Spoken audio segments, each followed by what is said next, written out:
See, now you try to get me in sticky business. Well, not that, but I can't make decisions on the coach and who's coming, who's not. last part. Yeah. Bill and Tommy and Kevin all did to help you get Yeah, but it's those coaches and also it's other coaches also, that all poured into me and that helped me throughout everything. So definitely, it take a village. It take a village to grow someone. Shedeur Sanders is officially done playing along. Every time something pops off in the league, the media somehow finds a way to slide his name into it. And this time, listen to this. Mary Kay Cabot crossed a line that shouldn't be brushed past. The moment Coach Stefanski got fired, Cabot saw an opening. She went straight into setup mode, tossing Shedeur loaded questions meant to force him into praising the new situation or subtly disrespecting Stefanski. But hold up, Shedeur clocked it immediately. He checked her on the spot and made it clear she wasn't asking anything sincere. She was baiting for controversy, chasing a headline, trying to spin nothing into something. And Shedeur wasn't about to play that game. That exchange said a lot. Instead of biting, Shedeur paused and addressed what was actually happening in real time. He let everyone watching know this wasn't journalism. This was a calculated attempt to box him into a quote that could be twisted, clipped, and turned into fake drama. He basically told her, "You're not asking me a real question. You're trying to pull something controversial out of me so you can build a story, and I'm not giving you that." That takes confidence, that takes awareness, and that takes someone who's been burned by the media enough times to recognize the play as it's unfolding right in front of him. Because Mary Kay Cabot has shown over and over that she's got an issue with Shedeur Sanders. She hated watching him step onto the field, and when he was out there cooking, performing at a high level week after week, there was nothing real to attack. She couldn't come to his game because his game was held up. She couldn't question his work ethic because the entire organization vouched for it. She couldn't undermine his leadership because his teammates followed him. So what did she do? She waited. She waited for any opening, any weak spot, any moment she could twist to push her narrative. To see what works, and they're not necessarily doing that with Shedeur right now. With Shedeur, he's on a bit of a different track. He's right now the fourth-team quarterback. He's doing great with what he's being asked to do. Everybody's very, very happy with how he's coming along. Everybody's optimistic about what they're seeing with him. The second Stefanski got shown the door, she thought her window had finally opened. She tried to gaslight Shedeur, tried to steer him into saying something that could be clipped, flipped, and weaponized against him. Maybe she wanted him to criticize Stefanski so she could run with a disrespectful former coach angle. Or maybe she wanted him to hype the new situation so she could claim he was throwing Stefanski under the bus. Either way, the goal was the same, a headline built on Shedeur's back. But listen, Shedeur handled it clean. He shut it down instantly and put a spotlight on exactly what she was attempting. And let's be real, this didn't start yesterday. This is a pattern with Mary Kay. Cat, when it comes to how she covers Shedeur Sanders. She's repeatedly misrepresented him, twisted situations, and pushed narratives that didn't line up with reality. From practice to minicamp, training camp, and even game days, this has been happening since before Shedeur ever took his first professional snap. Remember when she tried to sell the idea that Dillon Gabriel was better than Shedeur Sanders? She rode that storyline non-stop, boosting Dillon at every turn while downplaying everything Shedeur was doing. She published pieces questioning if Shedeur was really the right choice, if the team messed up, and if Dillon deserved more chances. She tried to manufacture a quarterback controversy where none existed, and she worked hard to plant doubt in the minds of both fans and decision-makers. A little bit of a different category as the fourth-team quarterback, and maybe not necessarily someone that they are trying to get ready as fast as possible to start on opening day. Not saying that he can't, not saying that he can't, because he's being given a chance just like everyone else. But when Dylan failed to live up to the hype, when it became obvious the comparison wasn't even in the same universe, what happened next? She flipped the entire script. Suddenly, Shedeur was a star, a pure thrower, a born leader. Every compliment imaginable started pouring out.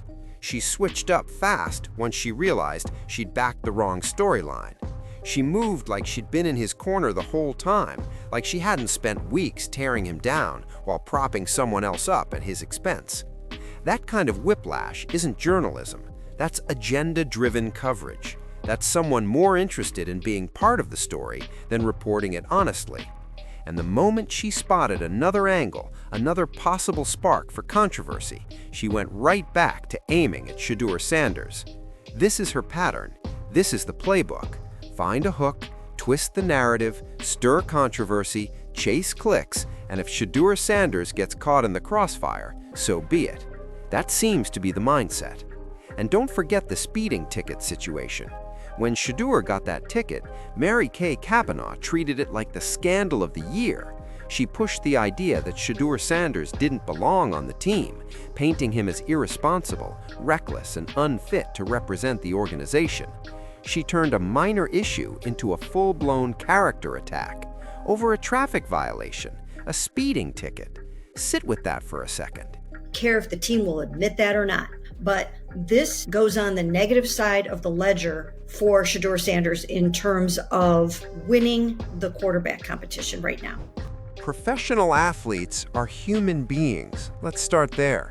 They mess up, they get traffic tickets, they have off days, just like anyone else. But Mary Kay Cabot treated that speeding ticket like it exposed some deep character defect, like it proved a serious flaw in Shedeur's maturity and judgment. Hold up. She covered it with the kind of dramatic weight reserved for real scandals, not a minor traffic violation that thousands of people get every single day. If I'm keeping score right now, this is not a good look for him in the quarterback competition. It's not a good look. And I think it says, okay, let's literally pump the brakes a little bit here and figure out what's going on. She questioned whether he even had the discipline to be a professional. She questioned whether he respected the rules.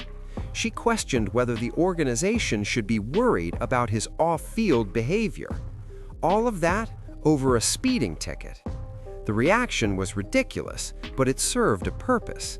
It gave her an excuse to go negative on Shedeur Sanders when there was nothing to critique about his play on the field. At the time, Shedeur chose the high road. He didn't clap back publicly. He didn't respond to her pieces. He didn't get dragged into a back and forth with a reporter who clearly had an angle. He let his performance speak. He stayed locked in on football, on growth, on being the best player and teammate he could be. That showed maturity beyond his years. He refused to take the bait. But now he's pushing back, and rightfully so.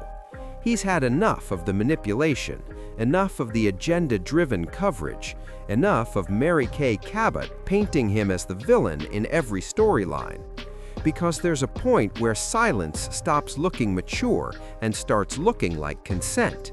There's a moment where you have to defend yourself and call out the people who keep misrepresenting you. And that's exactly what Shedeur did at that press conference. He broke down what was really happening. He exposed Mary Kay Cabot's tactics for everyone watching. He made it clear she was trying to corner him into a controversial soundbite, something that could be clipped, twisted, and weaponized. He didn't just answer and move on. He paused and addressed the real issue, which was her approach to covering him. But listen, Shedeur is too sharp for that. He's too aware. He understands the game. And instead of falling into the trap, he flipped the script and exposed it in real time. That's a power move. That's someone who's learned from experience and decided enough is enough. This is a young man who understands today's media landscape. He knows when someone is trying to use him for clicks, views, and headlines. He's seen other players get twisted up by reporters chasing controversy. He studied the examples, and instead of becoming another victim, he called it out. He defended his name. He protected his reputation on the spot. Doing that publicly, on camera, in front of other reporters, sent a message. It told Mary Kay Cabot and anyone else watching that he's not an easy target anymore. It told them he'll challenge bad faith journalism when he sees it. It told them there's a cost to manufacturing drama at his expense. Because Mary Kay Cabot has shown her hand, she's made it clear she has a personal agenda when it comes to Shedeur Sanders. Whether that's jealousy, bias, or simply chasing controversy because his name draws attention, we can speculate. But the pattern itself, that part is undeniable. She questioned whether he even had what it takes, discipline-wise, to be a real professional. She questioned if he truly respected the rules. She questioned whether the organization should be concerned about his life off the field. All of that because of a speeding ticket. The response was over the top, but it wasn't accidental. It handed her a reason to go after Shedeur Sanders when there was nothing to criticize about his actual on-field performance. Back then, Shedeur took the high road. He didn't fire back publicly. He didn't reply to her articles. He didn't get pulled into a back and forth with a reporter who clearly had a motive. He let his play do the talking. He stayed focused on football, on growth, on being the best teammate and player he could be. That showed maturity beyond his age. He refused to bite. But now he's responding, and rightfully so. He's fed up with the manipulation, fed up with the agenda-driven narratives, fed up with Mary Kay Cabot casting him as the villain every chance she gets. Because there comes a point where silence stops looking mature and starts looking like permission. There comes a moment when you have to speak up and confront the people who keep misrepresenting you. And that's exactly what Shedeur did during that press conference. He laid out what was really going on. He exposed Mary Kay Cabot's approach in front of everyone watching. He made it clear she was trying to box him into a controversial quote, something that could be clipped, twisted, and used against him. He didn't just answer and keep it moving. He paused and addressed the real issue, which was how she covers him. But listen, Shedeur isn't naive. He's too aware. He knows how this game works. And instead of walking into the trap, he flipped the moment and exposed it in real time. That's a power move. That's someone who's learned through experience and decided he's done playing along. This is a young man who understands the modern media landscape.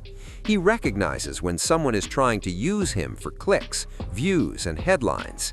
He's watched other players get spun up by reporters hunting controversy. He's learned from those situations, and instead of becoming another casualty, he called it out. He stood up for himself. He protected his name and his reputation at the moment. Doing that publicly, on camera, in front of other reporters, sent a clear message. It told Mary Kay Cabot and anyone else watching that he's not an easy target anymore. It told them he'll challenge bad faith journalism when he sees it. It told them there's a cost to manufacturing drama at his expense. Because Mary Kay Cabot has shown her hand, she's made it clear she has a personal agenda when it comes to Shedeur Sanders. Whether that's jealousy, bias, or simply chasing controversy because his name draws attention, we can speculate. But the pattern itself, that part is undeniable.